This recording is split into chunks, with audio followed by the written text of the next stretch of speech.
Bismillahirrahmanirrahim. Alhamdulillahirabbil alamin. Wassalatu wassalamu ala sayyidina Muhammadin wa ala alihi wa sahbihi ajmain. Amma ba'du. Assalamualaikum warahmatullahi wabarakatuh. Segala puji bagi Allah, pengatur alam semesta. Selawat beserta salam kami limpahkan kepada junjungan Nabi besar Muhammad sallallahu alaihi wasallam beserta para sahabat beliau dan para keluarga.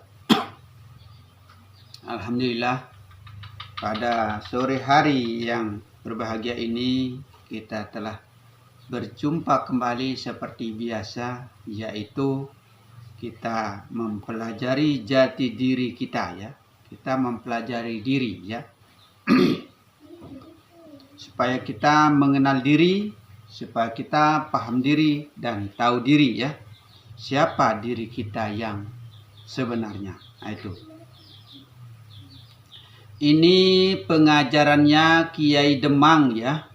Pangrawit yang kedua, yaitu Paduka Menteri Kyogo di Kepatihan yang sudah meninggal dunia dan dimakamkan di Dusun Jatis di timur penyeberangan di Beton ya. Penyeberangan di Beton. Biasanya kalau orang Jawa ini beton ini dimakan ya. Biasanya kalau orang Jawa ini beton itu dimakan. Makanya kalah kita sama orang Jawa. Beton bisa dia makan. Tapi yang dimaksud beton, kalau bahasa Jawanya itu ya biji nangka. Kalau biji nangka direbus ya jelas dimakan ya. Tapi yang di sini bukan beton biji nangka yang dimaksudkan di sini. Beton itu adalah batas ya. Batas itu adalah patok. Patok ya, patok ya. Itu batas hamba pana ya. Batas hamba itu pana, batas Allah itu nyata ya. Itu pana diri ya. Bukan kita yang mampu mempanakkan diri ya. Itu perhatikan ya. Bukan kita yang mampu dan bisa mempanakkan diri. Melainkan Allah yang mempanakkan diri. Melenyapkan diri, mentiadakan diri di dalam diri. Itu. Maka diri itu adalah dirinya siapa jadinya? Diri itu adalah dirinya Allah yang dimaksudkan di sini diri batin ya. Maka bukalah basyirah kita ya. Bukalah pandangan hati kita. Bukalah syaul basyirah kita, nyalakan pandangan batin kita untuk bisa melihat sedalam-dalamnya ya. Batas Allah itu nyata. Maka Allah nyata, Allah serta di dalam diri. Nah itu. Maka kita disuruh berkaca ya. Bagaimana rupa kita di kaca, sebegitu juga rupa kita di luar kaca. Bagaimana cara kita di luar kaca, begitu juga di dalam kaca. Nah itu. Maka yang nyata, yang serta di dalam diri itu adalah Allah. Karena hidup ini adalah hayatnya Allah yang ada pada diri kita ya. Hamba. Yang disebut dengan hamba itu badan ya. Badan ini yang diperhambakan. Karena badan ini semata-mata bayang ya. Semata-mata bayangan. Perumpamaan ya. Nah itu. Bayangan atau perumpamaan. Maka suatu bayang itu tidak akan bisa bergerak tanpa adanya empu penggerak. Maksudnya badan ini tidak akan bergerak kalau tidak digerakkan oleh zat. Kalau tidak digerakkan oleh roh. Ya.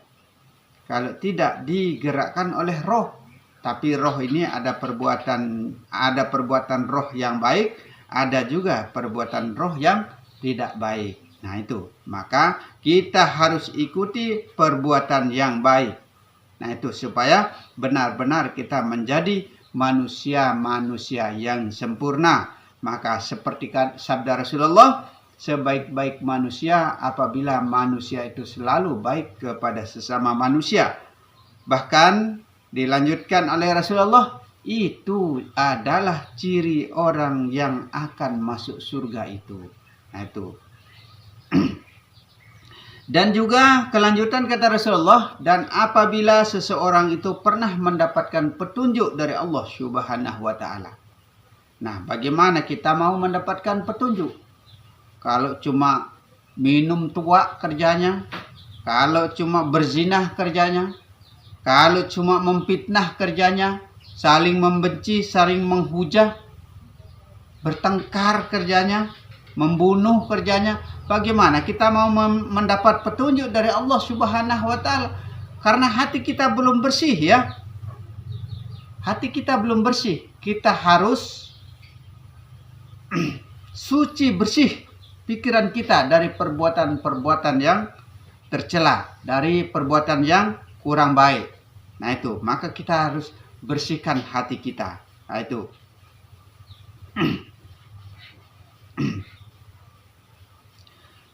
Masih ada beberapa kalimat yang tidak saya jelaskan, yang hendaknya diterangkan dengan hidayah ya. Diterangkan oleh hidayah atau wisikan saja. Bisikan saja ya. Seperti contoh ya, nama alam Allah itu dibisik caranya ya. Dibisik-bisik. Nah itu caranya. Karena nama alam Allah ini tidak boleh diperdengarkan ya. Karena kita sudah, kalau kita ingat saja nama alam Allah itu, termasuk kita sudah berada di alam ketuhanan. Nah itu, siapapun mendengar, cecak akan ikut masuk surga. Nah itu. Tetapi ya, lain guru, lain jadi kuncinya. Seperti yang kita temukan ya, satu guru kuncinya lain.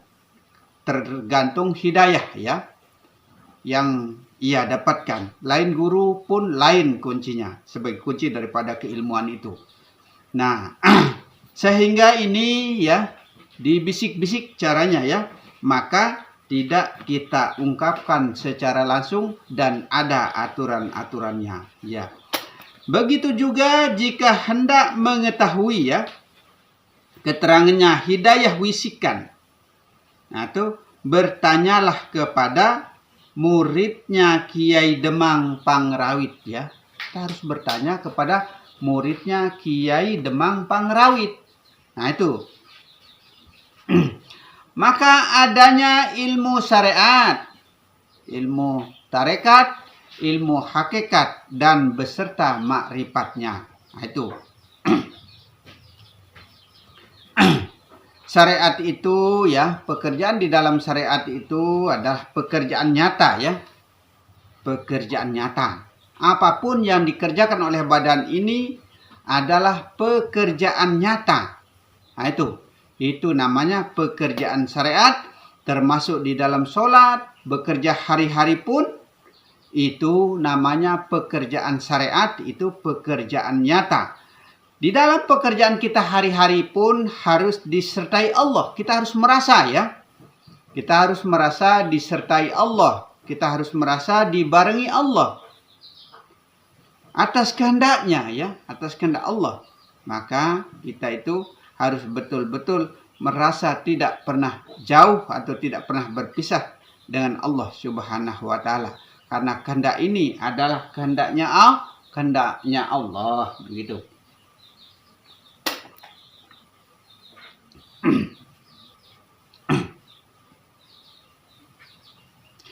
Itu sama saja atau sebagian ya.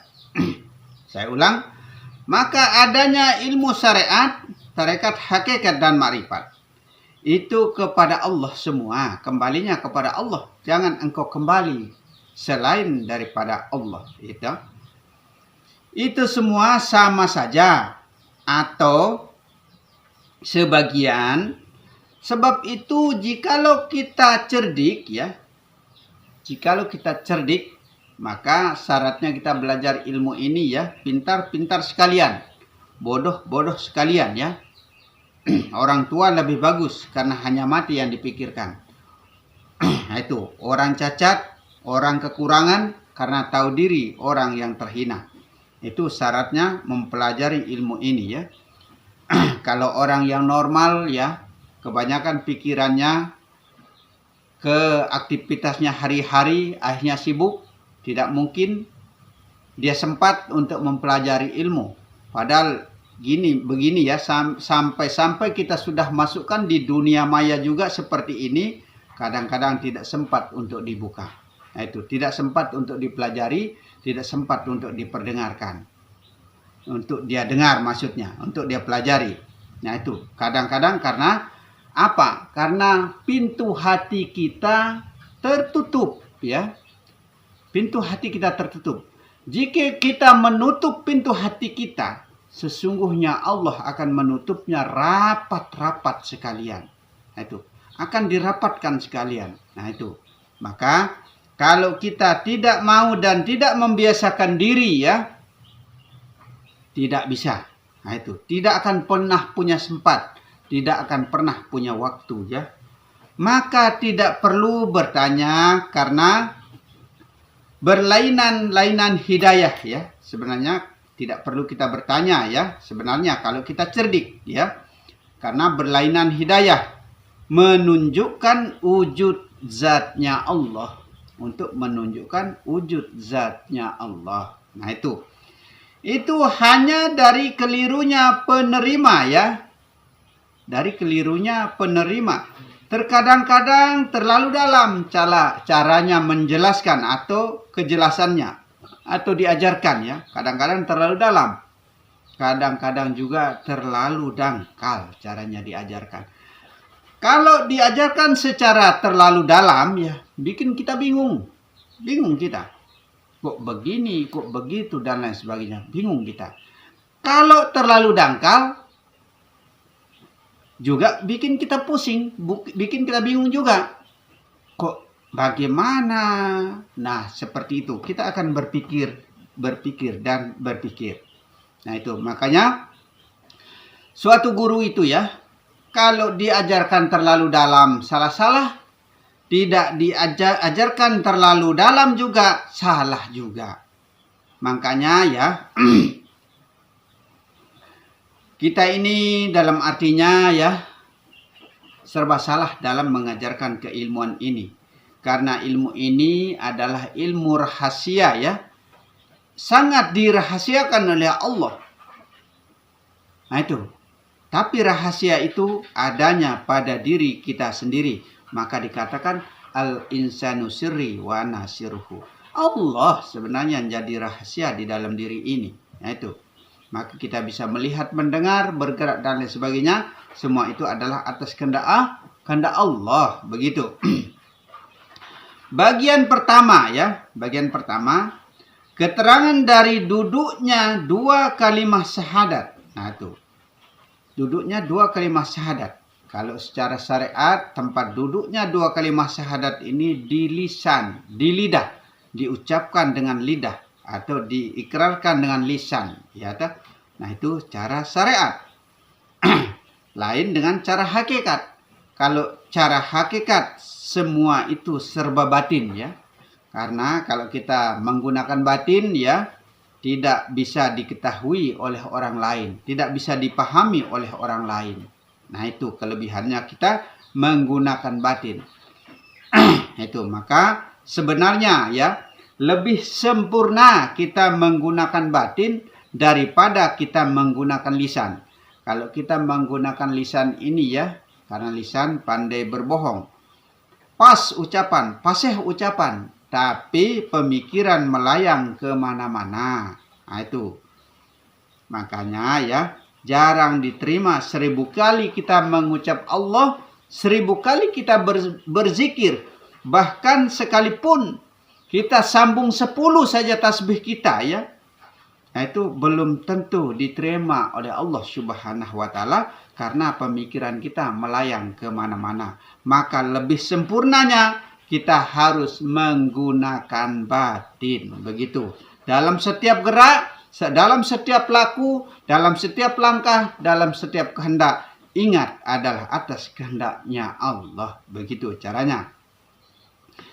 Keterangan letak dan tujuannya zikir, ya, zikir syariat, ya, letaknya, ya, tempatnya maksudnya, terutama kita harus tempatkan pada roh, kita harus tempatkan pada nyawa, kita harus tempatkan pada hati, dan kita harus tempatkan pada jasad.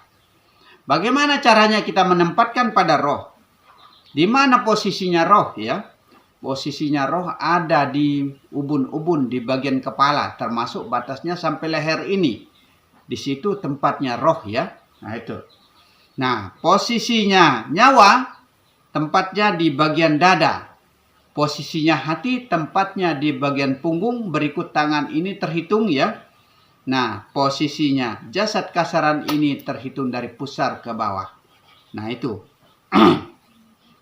Maka kalau kita berzikir, zikir pertama ingat kepada bagian kepala, zikir kedua ingat di bagian dada, zikir ketiga ingat di bagian punggung, hati, dan zikir keempat ingat di bagian pusar ke bawah. Dalam artinya, zikir pertama ingat kepada roh, zikir kedua ingat kepada nyawa, zikir ketiga ingat kepada hati, dan zikir keempat ingat kepada jasad. Dalam artinya, ya, begitu kita mengatakan la, ingat roh, ila, ingat nyawa, hail, ingat hati, Allah, ingat jasad.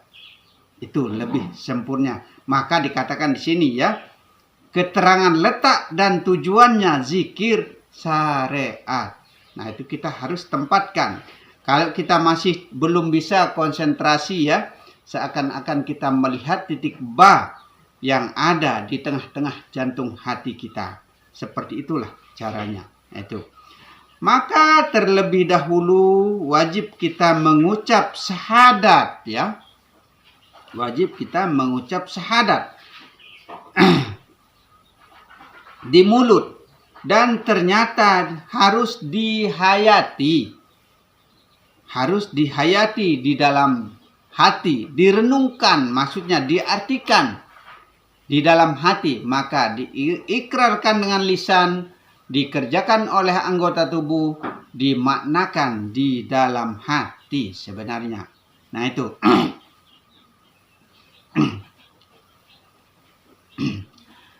Syahadat ini, ya, biasanya disebut kalau istilah Jawa, ya, kalimosodo.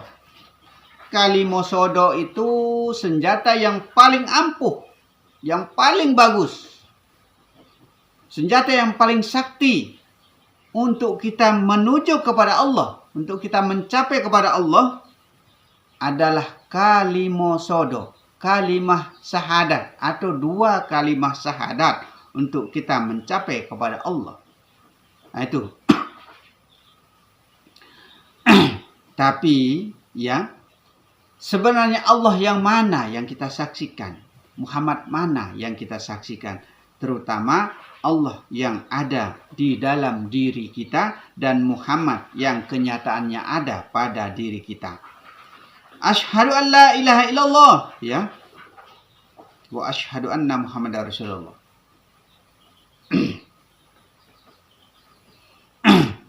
Itu kita harus ucapkan, harus konsentrasi pikiran, maksudnya. Itu adalah yang disebut dua kalimat syahadat atau senjata yang paling ampuh untuk kita menuju kepada Allah. Maka di dalam sholat juga diikutkan syahadat, ya. Makanya setiap kita tahiyat, kita baca syahadat. Setiap kita mau pernikahan, sahnya pernikahan itu karena syahadat, ya. Sahnya kita jadi orang Islam adalah syahadat. Maka dikatakan bahwa senjata yang paling ampuh untuk kita menuju kepada Allah itu adalah kalimosodo atau dua kalimat syahadat. Maka jangan sepelekan kalimat syahadat ini, ya. Jangan kita sepelekan, karena syahadat ini adalah penyerahan diri secara mutlak kepada Allah. Secara langsung kepada Allah kita serahkan diri. Itulah syahadat. Itu. Allah Tuhannya sekalian alam ini. Bukan hanya manusia saja ya yang punya Tuhan. Semua makhluk, mau jin, setan, apapun, semua yang di alam ini, maka dikatakan di sini sekalian alam ya.